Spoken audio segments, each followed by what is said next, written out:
नमस्कार साथियों, जय हिंद। आप सबका खान ग्लोबल स्टडी और KGS-IAS में स्वागत है।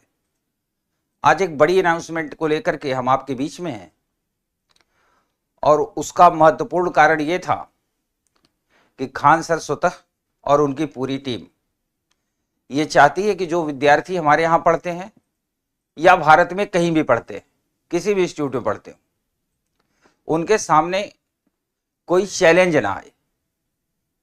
रीजन ये है कि जो लोग यूपीएससी की तैयारी करते हैं या स्टेट पीसीएस की तैयारी करते हैं, उनके सामने दो चैलेंज बहुत बड़े आते हैं। पहला तो एप्टीट्यूड का चैलेंज है, सिविल सर्विसेज एप्टीट्यूड टेस्ट यानी सीसेट का, और दूसरा चैलेंज होता है मेंटल बूस्टिंग का। Mental boosting is the key factor for the success.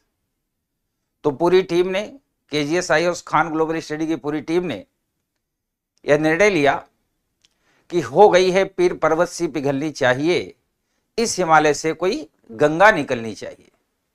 तो जाहिर सी बात है, किसी न किसी को ये शुरुआत करनी थी, तो खान सर के थ्रू ये शुरुआत हो रही है और हम लोग एक ऐसा बैच ले आने जा रहे हैं।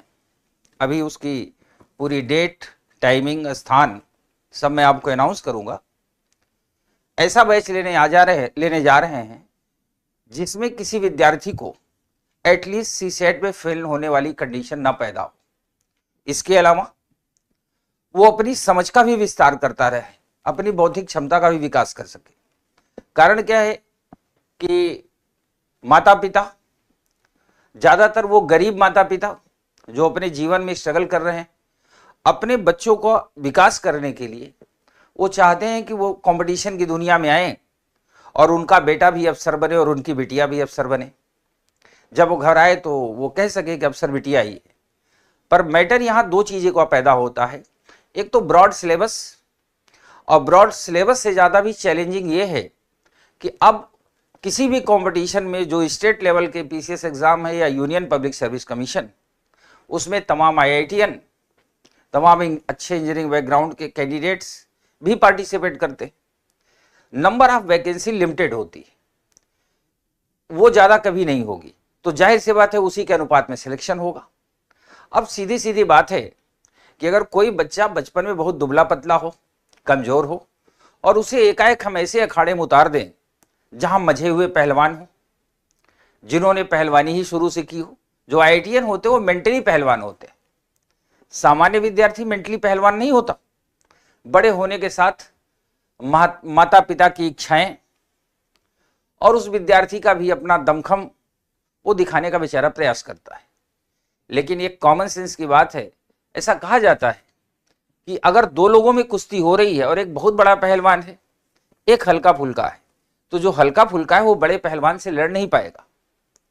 तो एक बहुत फिल्मी लाइन है कि चूंकि हमें पहलवान से लड़ना है तो अब पहलवान बनने की ही जंग शुरू करनी पड़ेगी। वैसे तो तमाम विद्यार्थी, पुराने विद्यार्थी जो KGS-IAS में या खान ग्लोबल स्टडी में पढ़ते हैं, जिन लोगों ने मेरी क्लास ले रखी है एप्टीट्यूड की, वहां भी क्लास तो पूरी ईमानदारी से ही होती है, टॉपिक भी ईमानदारी से क्लियर कराए जाते हैं। बट ये पाया गया कि अब कुछ नया करने की जरूरत है। 2026 में जो लोग पेपर देने जा रहे हैं या जो लोग 2027 में भी पेपर देंगे, उनके सामने जो सबसे बड़ा चैलेंज आएगा एप्टीट्यूड को लेके आएगा। तो पहली बात, ये जो बैच लाने जा रहे हैं ये ऑफलाइन में भी होगा, ऑनलाइन में भी होगा। ऑफलाइन प्रयागराज सेंटर से चलेगा और ऑनलाइन सब जगह चलेगा, दिल्ली में भी चलेगा। सवाल यह है कि इस बैच से बेनिफिट्स हमें क्या होंगे। इस बैच से पहला बेनिफिट ये होगा कि कोई भी विद्यार्थी इस बैच के बाद एप्टीट्यूड में फेल नहीं होगा। और चलो ये इसको अगर हम साधारण बात भी मान लें तो सबसे बड़ी बात है कि इस बैच में इसको डिजाइन इस तरीके से किया गया है, अभी मैं थोड़ी देर बाद आपको एक्सप्लेन करूंगा। डिजाइन ऐसा इस तरह किया गया है कि कोई भी विद्यार्थी जो पढ़ेगा, अगर आज उसकी सोचने की कैपेसिटी 40% यानी 40% है, तो मैं दावे के साथ कहता हूं कि आफ्टर द क्लास उसकी जो सोचने की कैपेसिटी होगी मोर देन 80%, 80% से भी ज्यादा होगी। सारा खेल तो यही है ना। अगर हमें पहलवान को कुश्ती में हरा के पहलवान बनना है, अगर हमें दिमागी रूप से मजबूत व्यक्ति को डिफीट करके सिलेक्शन लेना है, तो हमें भी मेंटली पहलवान बनना पड़ेगा। ये उसी से संबंधित है। यह भी एक बहुत बड़ा सच है कि पूरे भारत में तमाम संस्थान हैं, तमाम इंस्टीट्यूशन हैं, सब जगह क्लासेस चलती है। ऐसा नहीं सब जगह एप्टीट्यूड पढ़ाया नहीं जाता, पर वहां पढ़ाया जाता है मैथमेटिक्स एंड रीजनिंग। दरअसल एप्टीट्यूड मैथमेटिक्स रीजनिंग से अलग है, ये उसका पार्ट नहीं है। एप्टीट्यूड सिविल सर्विसेज के लिए है। लोग ये समझने को तैयार नहीं होते। खान सर और उनकी पूरी टीम, खान सर का शुरू से ये मोटो रहा है कि जो विद्यार्थी हैं हमारे देश में, खासकर जो गरीब हैं, जो सामान्य वर्ग से आ रहे हैं, जिनकी आर्थिक स्थिति बहुत अच्छी नहीं है, सामान्य परिवार से आते हैं, उन सब का भला कैसे हो। तो भला तो तभी होगा जब वो मेंटली स्ट्रांग होंगे, भला तब होगा जो वो पॉजिटिव होंगे, भला तब होगा जो पहली बाधा पार कर जाएंगे। पहली बाधा पार करने का मतलब ये हुआ कि एक बड़ी फेमस लाइन है, तट पर बैठे बैठे तेरे हाथ कहां कुछ आएगा, रत्न मिलेंगे तुझको जब तू सागर की तह तक जाएगा, कुछ ना आए हाथ समझना डुबकी अभी अधूरी थी, चाहे जितना मुश्किल हो पहला कदम जरूरी है। तो जाहिर सी बात है फर्स्ट स्टेप लेना पड़ेगा, और जब फर्स्ट स्टेप हमारा क्लियर होगा तो हम आगे की ओर जाएंगे। इस बैच से संबंधित अन्य बातें भी मैं आपसे डिस्कस करने जा रहा हूं, पीपीटी के माध्यम से भी मैं आपको दिखा देता हूं। इस बैच की क्या खासियत होगी, जो हम लोगों ने सोचा कि इसको मॉडिफाई करें, तो मॉडिफाई करने में हमने इसमें यह बनाया, कॉम्प्रहेंशन की शब्दावली, अवधारणा, निष्कर्ष और तर्क की समझ के साथ पीवाईक्यू की अभ्यास कक्षाएं एवं संपूर्ण समाधान। दरअसल कॉम्प्रहेंशन एक बहुत बड़ा टास्क है और लगातार बना भी हुआ है। तो अब जो इसमें डिजाइन किया जाएगा, इसमें आपकी अवधारणा, तर्क, निष्कर्ष या कॉम्प्रहेंशन की जो शब्दावलियां होती है बोध की, वो तो क्लेरिफाई इस बैच में कराई ही जाएंगी। इसके अलावा 5-6 प्रैक्टिस क्लास कराने के बाद PYQ, previous year question, like 2018, 19, 20, 21, ये जो ऑलरेडी कॉम्प्रहेंशन आए हुए हैं, ऐसा नहीं उसका आंसर भी मार्केट में है, बाजार में है, लेकिन बाजार के आंसर से हमारी समझ विकसित नहीं होगी। बाजार के आंसर से हम ये समझ सकते हैं कि option B is the right answer, पर बी क्यों राइट आंसर हुआ, ये हमारे लिए हमेशा टास्क होता है। तो इस बैच को करने के बाद कॉम्प्रहेंशन के संपूर्ण समाधान की कक्षाएं होंगी, और इस बैच को करने के बाद आपको किसी तरह की दिक्कत नहीं आएगी। लगभग कॉम्प्रहेंशन की 10 से 12 कक्षाएं होंगी, और प्रीवियस ईयर के क्वेश्चन ऑलरेडी उसमें इंक्लूडेड होंगे। उसमें क्लास में ये नहीं पढ़ाया जाएगा कि इस कॉम्प्रहेंशन का ये आंसर हुआ, बल्कि ये पढ़ाया जाए कि ये आंसर हुआ ही क्यों, या जो नहीं हुए तो क्यों नहीं हुए। तो जाहिर सी बात है, जिसकी शब्दावली क्लियर होगी, अवधारणा और निष्कर्ष क्लियर होगा, तो जाहिर सी बात उसे समझने में आसानी होगी। नंबर 2, पॉइंट नंबर 2, विश्लेषणात्मक क्षमता और तार्किक योग्यता के टॉपिक के साथ अभ्यास प्रश्न, यानी एनालिटिकल एबिलिटी और लॉजिकल रीजनिंग के जितने भी टॉपिक्स हैं, पहले टॉपिक का कॉन्सेप्ट होगा, जैसा कि पहले भी होता रहा है। उसके बाद उसी से रिलेटेड अभ्यास प्रश्न होंगे, जो पीपीटी के माध्यम से होंगे, जो ऑफलाइन ऑनलाइन दोनों जगह से पहुंचेंगे लोगों को। इसके अलावा जो सबसे इंपॉर्टेंट होगा वो पीवाईक्यू का समाधान। समाधान का मतलब जो विद्यार्थी मेरी कक्षाएं ले चुके हैं पहले भी, उन्हें पता है कि क्वेश्चन का सलूशन कैसे करना है। मैं इस बिहाफ पे कराने की कोशिश करता हूं कि अगर सामने वाला को कुछ ना आता हो तो कैसे करेगा, लेकिन इसमें प्रीवियस ईयर क्वेश्चंस के और मात्राएं इंक्लूड कर दी जाएंगी, और आपको पूरी तरह से विश्लेषणात्मक क्षमता और लॉजिकल रीजनिंग के प्रश्नों को करने में आसानी होगी। अगला पॉइंट, जिन विद्यार्थियों की गणितीय क्षमता कमजोर है, उनको बिना सूत्र के हल करने की विधि की कक्षाएं। सबसे बड़ा कठिन टास्क यही है हमारे जीवन में। अभी एक बात बड़ा ट्रेंड में रही है कि एक भारत सरकार के कैबिनेट मिनिस्टर है, वो लवासना में गए थे, तो उन्होंने एक क्वेश्चन पूछा कि एक आदमी के पास बहुत सारे ढेर सारे पैसे हों, वो अपना आधा पैसा किसी और को दे दे, 1/3 पैसा किसी और को दे दे, दूसरे को दे दे, और तीसरे जिसको दिया उसके पास 100 रुपए बचे, यानी तीसरे को जब दिया तो उसके पास 100 रुपए हुए, तो स्टार्टिंग उस व्यक्ति के पास कितना पैसा होगा। मैं इस प्रश्न पे डिस्कस नहीं कर रहा, मैं आपसे कुछ सिर्फ ये बताने की कोशिश कर रहा हूं कि किंवदंतियां। तो एकाएक सडन जब क्वेश्चन आया तो लोग साइलेंट में चले गए, लोग सही जवाब तक नहीं पहुंच पाए। तो बात ये नहीं है कि वहां लोगों को सही जवाब आता नहीं रहा होगा, हो सकता है बहुत लोगों को आता रहा हो, लेकिन रैंडम क्वेश्चन आया तो नहीं कर पाए। और एग्जाम जो होते हैं वो रैंडम होंगे, वो सोचने समझने का मौका तो देते नहीं।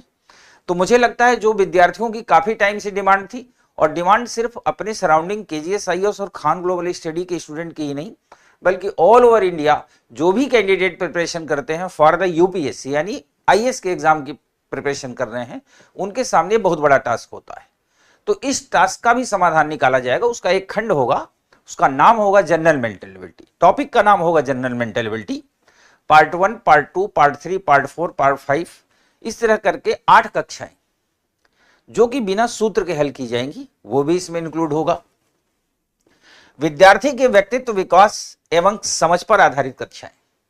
व्यक्तित्व विकास यानी पर्सनालिटी डेवलपमेंट, ये तो सबसे महत्वपूर्ण भाग है। वैसे जनरली अपनी क्लास में कोशिश करता हूं कि विद्यार्थियों की कम्युनिकेशन स्किल यानी उनकी जो क्षमताएं हैं वो इंट्रोवर्ट न हो एक्सट्रोवर्ट हो, यानी अंतर्मुखी ना हो बहिर्मुखी हो, वो बातों को समझ सके, चीजों को सीख सके, इसका प्रयास लगातार करते हैं। लेकिन फिर भी कहीं कुछ अधूरा रह गया होगा। जैसा अभी मैं बताया कि यदि कुछ ना आए हाथ तो समझना डुबकी अभी अधूरी है। चाहे जितना भी मुश्किल हो, पहला कदम जरूरी है। तो कितना भी मुश्किल होगा उनके लिए रास्ते बनाएंगे। लास्ट में मानसिक विकास की अवधारणाएं, जिस बात की मैं अभी चर्चा कर रहा था कि यदि हमें किसी पहलवान से लड़ना है तो हमें पहलवान बनना पड़ेगा। यदि हम किसी को कुश्ती में हराना चाहते हैं तो हमें भी कुश्ती के लिए मजबूत होना पड़ेगा।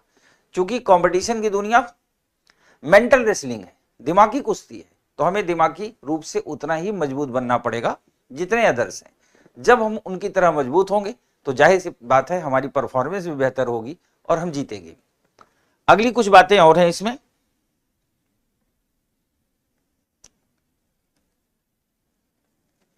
यह है, इसका नाम दिया गया है यूपीएससी सीसेट मॉड्यूल 2026। इस तरह के मॉड्यूल प्रतिवर्ष पेपर यूपीएससी का मई के सराउंडिंग होगा और हमेशा दिसंबर और जनवरी के बीच में यह मॉड्यूल लाया जाएगा, यानी जिसके सामने बाधाएं बनी हो बाधाओं को पार कर सके। और ये जो मॉड्यूल आ रहा है ये ऑनलाइन हिंदी माध्यम, बैच स्टार्ट हो रहा है 9 दिसंबर को। फी का स्ट्रक्चर यहाँ दिया हुआ है। खान सर वैसे भी फीस न के बराबर ही लेते हैं और अगर उनका बस चले, खर्च ना हो, बिजली का खर्च, क्लासरूम का खर्च, एम्प्लॉइज का खर्च ऐसा ना हो तो शायद वो फ्री ही सेवा करते। और वो अपने जीवन को इसीलिए समर्पित भी कर रखे हैं कि ज़्यादा से ज़्यादा लोगों का भला हो। तो फी यहाँ भी उसी स्टाइल में रखी गई जैसे खान सर रखते हैं, मिनिमम ही रखी गई है। और ये सेकेंड स्टेप है। सेकेंड स्टेप में आप देखिए यूपीएससी सीसेट मॉड्यूल 2026 ऑफलाइन है, हिंदी माध्यम में। कहां पर है? प्रयागराज में। रजिस्ट्रेशन स्टार्ट हो चुका है। बैच की स्टार्टिंग जो होगी 9 दिसंबर 2025 को, इसी 9 दिसंबर से स्टार्ट होगा। इसके अलावा यूपीएससी सीसेट मॉड्यूल 2026 ये ऑनलाइन होगा, इंग्लिश मीडियम से होगा और ये स्टार्ट होगा दिल्ली से। और बैच की स्टार्टिंग का जो डेट है वो 15 दिसंबर 2025 यहां से शुरू किया जाएगा।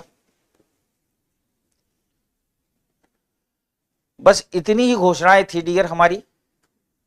मैं आपसे फिर ये बात कहूंगा कि जब परिस्थितियां अपने अनुकूल हो, जब आप यंग हैं, कंपटीशन की दुनिया में हैं, तो अपने आप को अस्त्र शस्त्र से सुसज्जित करके तब मैदान में उतरें। युद्ध में पराजय की कोई भी संभावना जो बन रही हो उसको बंद कर दें। हमेशा विजय के रास्ते को प्रशस्त करें। नेपोलियन बोनापार्टा एक बहुत शानदार लाइन बोला करते थे कि अवसरहीन योग्यता निरर्थक होती है। अगर किसी व्यक्ति को अवसर ही ना मिले तो अपनी योग्यता कैसे सिद्ध करेगा? तो आप सबके लिए एक जरूरी बात यह है कि एक तो माता पिता ने आपको अवसर दिया। खान सर ने लगभग पूरे देश में शिक्षा के क्षेत्र में क्रांति करने का प्रयास किया और क्रांति कर भी रहे। अब इन सब में जो तमाम नौजवान हैं जो कंपटीशन की दुनिया में हैं, जिनको ये लगता है कि उनको सफलता सुनिश्चित करना अत्यंत आवश्यक है, उनके लिए जरूरी है कि उसी दिशा में वो प्रयास करें।